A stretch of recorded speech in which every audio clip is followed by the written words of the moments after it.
وہ جو سکرام تھا تو میں نے اس کو بولا، میں نے اس کا نام رکھا عبد المؤخر، یعنی کہ اس کا نام تھا سکرام تو میں نے اس کا عبد المؤخر نام رکھا۔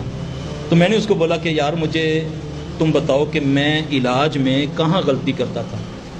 اس نے بولا کہ میں نے تجھے سورہ فاتحہ کبھی زیادہ پڑھنے نہیں دی، کیونکہ مجھے سورہ فاتحہ سے بڑی تکلیف ہوتی تھی۔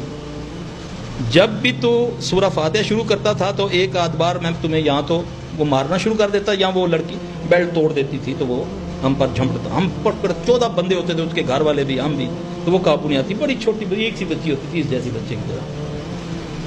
پھر دوسری اس نے بات کی، جب تم اللہم اجرنا من النار پڑھتا تھا،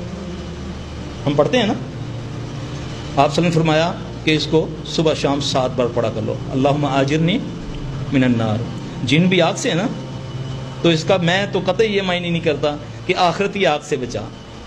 ہر قسم کی آگ سے اللہ تو محفوظ رکھا، ہمیں جن بھی آگ سے ہے، کچن میں بھی آگ ہوتی ہے، سب ہر آگ سے اللہ محفوظ رکھا۔ اللہم اجرنی من النار کہتا ہے، اس سے مجھے بھی تکلیف ہوتی تھی۔ اچھا میں نے بولا اور کوئی اور چیز بتا، تیری اتنی عمر ہے، 12 ساڑھے 12 سال عمر ہے بقول اس کے، تو کہتا پھر میں تمہیں 2 چیزیں بتاتا ہوں، یہ میں آپ کو جب اب ذرا کان کھول کے آپ سنیں۔ یہ ہندی میں نبی صلی اللہ علیہ وسلم کو اکال کی اتار کہتے ہیں، عقل کی اتار۔ مجھے کہتا ہے تمہارا جو عقل کی اتار ہے نا، وہ مجھے کہہ رہا ہے ہندو آچاریہ جن کہہ رہا ہے سکرام، کہتا اس نے فرمایا نا کہ تم پلیٹ صاف کر کے کھانا کھایا کرو، کہتا یہ جو تم کو پیٹ کی بیماریاں لگتی ہیں اور ڈاکٹر کو پتہ نہیں نا چلتا، یہ جو تم کھانے میں سے چھوڑ دیتے ہو نا، وہ پھر ہم کھاتے ہیں، وہ ہم لے جاتے ہیں، پھر وہ اثرات ہم،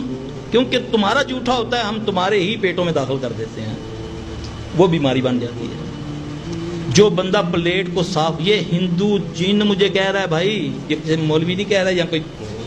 کہہ رہا ہے کہ تم اگر پلیٹ صاف کر کے کھاؤ تو کبھی پیٹ میں بیماری نہیں آئے گی۔ ہم تو کیا کرتے ہیں، گئے حضرت صاحب کے گھر میں تھوڑا سا بوتل چھوڑ دی، یار ساری پیتی تو کہے گا بھوکا شودا ساری پی گیا، یہی ہے نا۔ اللہ کے نبی نے کیا فرمایا کہ شیطان کے لیے مت چھوڑو، فرمایا نا۔ دوسری بات اس نے کہا کہ جاؤ جس کو کوئی دل کی تکلیف ہے وہ دائیں کروٹ سوئے اور بیٹھ کے جوتے کا تسمہ باندھے، بیٹھ کے، اس کو دل کی تکلیف کبھی نہیں ہوگی۔ حکم ہے نا کہ جوتے کو بیٹھ کے باندھو، دائیں کروٹ سو، یہ وہ مجھے بتاتا ہے۔ اب بتائیں ہم کتنا عمل کرتے ہیں سنت پر، کھڑے ہو کر پانی الٹا ہے یا سیدھا، یار میرا ہی تو ہاتھ ہے گا نا، ان اللہ نے لایا جو ہے، جو پی لی تو داں کی ہو گیا، نہیں میں مردہ، استغفر اللہ من ذالک۔ میں آپ کو ایک بات بتاؤں،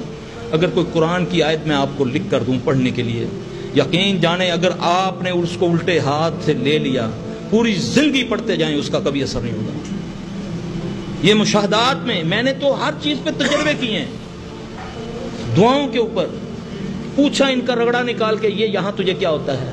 جب یہ ہوتا ہے تو کیا ہوتا ہے تمہیں، اللہ کی قسم پھر اس وقت دل کرتا ہے نہ قرآن کو سینے سے اتارو نہ نبی کی سنت کو۔ یہ جو کچھ اللہ کے نبی ہمیں بتا کر گئے ہیں اس کو مت چھوٹا جانو۔ امام مالک رحمۃ اللہ فرماتے ہیں نبی کی بات کو مت چھوٹا جانو،